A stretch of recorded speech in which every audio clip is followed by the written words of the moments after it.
A king dies standing. Remember, this mountain belongs to the Chaga.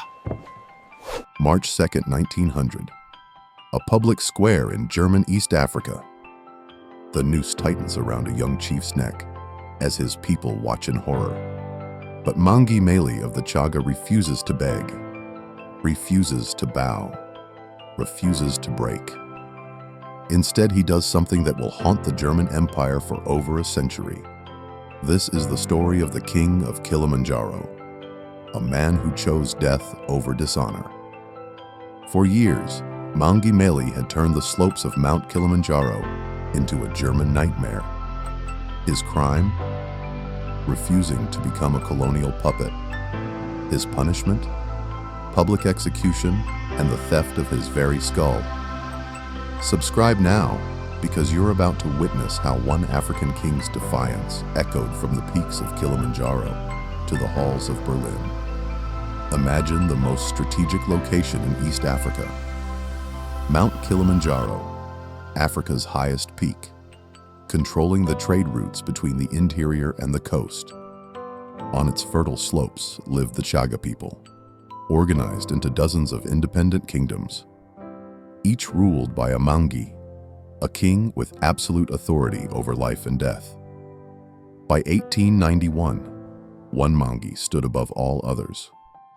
The young, brilliant, and utterly uncompromising Meli of Old Moshi. Young, smart, exuberant, and impulsive. That's how German records described him. What they didn't mention was his greatest quality. He was completely incorruptible. While other African leaders were making deals with European colonizers, Meli was studying their weaknesses. The Germans thought they had found the perfect place to establish colonial control. They were about to discover they had walked into the domain of a king who would rather die than kneel. A big shout out to Jude, one of our viewers, for suggesting this one. Let's meet the man who would make the German Empire execute him in broad daylight. Mangi Meli inherited more than just a throne. He inherited a sophisticated military and political system. The Chaga weren't just mountain farmers. They were master strategists. For centuries, they had perfected the art of mountain warfare. Underground tunnel systems that still exist today. Ambush tactics designed for steep terrain.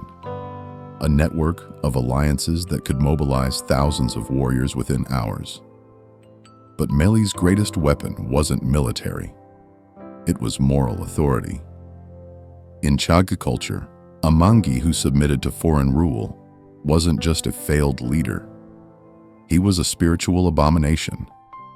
The ancestors would curse him. The people would abandon him. The mountain itself would reject him. Meli understood something the Germans never would. Some things are worth more than life itself. When German officers first arrived on Kilimanjaro, demanding submission and tribute, Meli's response was simple. This mountain belongs to the Chaga. Find somewhere else to play empire. The 1890s. German East Africa was expanding inland, and Mount Kilimanjaro was the prize. Control Kilimanjaro, control the trade routes. Control the trade routes, control East Africa. The German strategy was brilliant in its simplicity. Divide and conquer. Play one Chagga chief against another. Reward collaboration. Punish resistance. It worked. Everywhere except Old Moshi. While neighboring chiefs like Marial of Marang made their peace with colonial rule, Meli refused every German offer. Protection? I protect my own people. Modern weapons? My warriors fight with honor. Trade agreements? We traded before you came. We'll trade after you leave. Colonial appointment as paramount chief? That was the final insult. The Germans were essentially asking Meli to become their tax collector, to transform from a king into a clerk with a fancy title. Meli's response was to start planning something that would shock the colonial administration. If the Germans wanted a war, he would give them a war they would never forget. Here's what made Mangi Meli's resistance absolutely genius. He understood that the Germans couldn't fight what they couldn't find. While they built their colonial stations in the valleys, Meli controlled the peaks. While they marched in formation on open ground, his warriors moved through underground tunnels. While they expected conventional warfare, he gave them something else entirely. For years, German convoys disappeared on mountain paths. Colonial tax collectors vanished into the mist. German-appointed chiefs found their authority challenged by mysterious raiders who appeared and vanished like ghosts. "We cannot establish proper control over this Meli fellow," frustrated German administrators wrote to Berlin. But this wasn't just guerrilla warfare. This was psychological warfare. Every successful raid sent the same message. The king of Kilimanjaro was still free. Every German retreat proved that European superiority was a lie. Every colonial failure on those mountain slopes inspired resistance across East Africa. Meli wasn't just fighting for Old Moshi. He was fighting for the idea that Africans could remain unconquered. But even the greatest kings can be brought down by treachery. Enter Mangi Meli of Marang, Meli's neighboring chief and greatest enemy. While Meli chose resistance, Marial chose collaboration. While Meli fought for independence, Marial fought for German favor. And Marial had a plan to eliminate his rival forever. "Meli is planning a massive rebellion," Marial told the Germans. "He's coordinating with other chiefs to drive you from the mountain entirely." Was it true? Probably. Meli made no secret of his hatred for colonial rule. Was it immediate? Unlikely. Meli was too smart to launch a premature attack. Did the Germans care about the details? Not at all. They had an excuse to eliminate their most persistent enemy. In 1900, German forces surrounded Old Moshi. Meli could have fled to the mountain peaks, could have disappeared into his tunnel system. Instead, he made a choice that would define him for eternity. He would face his enemies. He would protect his people. He would die as a king. When German soldiers came for Mangi Meli, they found him exactly where a king should be. On his throne, in his palace, surrounded by his loyal counselors. No desperate escape. No pathetic begging for mercy. No last-minute deals. Just a young African king who had made his choice years ago. Meli was convicted of rebellion. That's how German records describe it. But here's what really happened. They held a show trial where the verdict was decided before the evidence was heard. 18 other Chaga leaders stood trial with their king. 18 men who could have saved themselves by betraying Meli. Instead, they chose to die with him. Think about that level of loyalty, that degree of moral courage. These weren't just political allies. They were men who believed that some principles are worth dying for. March 2nd, 1900. The execution ground was packed with Chaga people forced to watch. The Germans wanted this to be a lesson.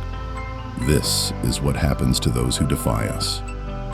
Instead, it became something else entirely. A demonstration of what true kingship looks like. When they placed the noose around Mangi Meli's neck, something extraordinary happened. He didn't collapse, didn't weep, didn't curse his enemies. Instead, he did something that made even German soldiers uncomfortable. He spoke to his people in Chaga. With the rope around his neck, his final words weren't recorded by the Germans. They didn't speak his language, but oral tradition preserved them. A king dies standing. Remember, this mountain belongs to the Chaga. Then came the most horrifying part of this story. After the execution, German soldiers did something that revealed their deepest fears about African intelligence. They cut off Meli's head, just like they had done with Chief Mkwawa, just like they would do with other African resistance leaders. Why? Because German scientists couldn't believe Africans could outsmart European military strategies. They wanted to study the brain of every African leader who had made fools of the German Empire. The skull was shipped to Berlin, where it disappeared into the collections of German museums. Meli's body was buried by his people. His head became a specimen for European research. But here's what the Germans never understood. You can steal a man's skull, but you cannot steal his legacy. You can execute a king, but you cannot execute an idea. Over 120 years have passed since Mangi Meli's execution. His skull still sits in some German museum collection, one of thousands of African remains stolen during the colonial period. His grandson, Isaria Meli, has spent 50 years campaigning for its return. 50 years of diplomatic appeals, 50 years of legal battles, 50 years of demanding justice. And still, the king of Kilimanjaro's remains are held hostage in the country that murdered him. But here's what's incredible about Meli's story. His resistance never ended. Every Chaga child who grows up hearing his story becomes an inheritor of his defiance. Every African leader who refuses to be intimidated channels his courage. Every person who chooses dignity over survival honors his memory. Today, when you climb Mount Kilimanjaro, you're walking through Mangi Meli's kingdom. Those underground tunnels, still there. Those mountain paths where German convoys vanished, still winding through the peaks. That royal palace where he made his final stand, still remembered in oral tradition. The Germans thought they could erase a king by stealing his skull. Instead, they created a martyr whose story grows stronger with each telling.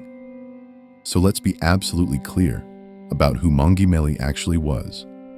He was a king who chose death over dishonor. He was a leader who inspired absolute loyalty in his followers. He was a strategist who turned mountain warfare into an art form. He was a patriot who died for the radical idea that Africans should rule Africa.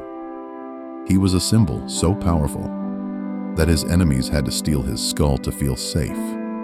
Most importantly, he was unbroken. They could execute his body, but they couldn't break his spirit. They could steal his head, but they couldn't steal his dignity.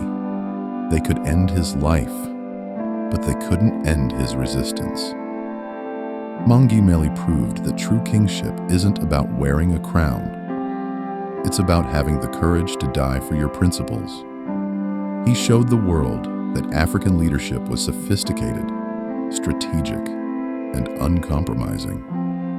He demonstrated that some things, freedom, dignity, and cultural identity, are worth more than life itself. When German colonial administrators looked at Meli's skull in their museums, what did they see? The evidence that everything they believed about African inferiority was a lie. That's the power of moral courage. It outlasts empires and haunts oppressors forever. If this incredible story of African kingship and resistance moved you, smash that subscribe button. Comment below. Should Germany return Mangi Meli's skull to Tanzania immediately?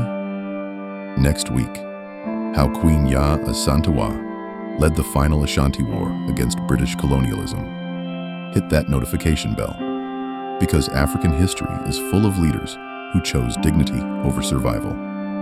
Mangi Meli never surrendered, never compromised, never broke. He proved that a king's true power isn't measured by his army or his wealth. It's measured by his willingness to die for his people.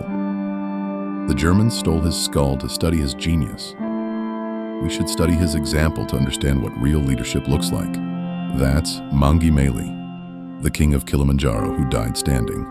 Thanks for watching, and remember, some crowns can only be worn by those brave enough to die wearing them.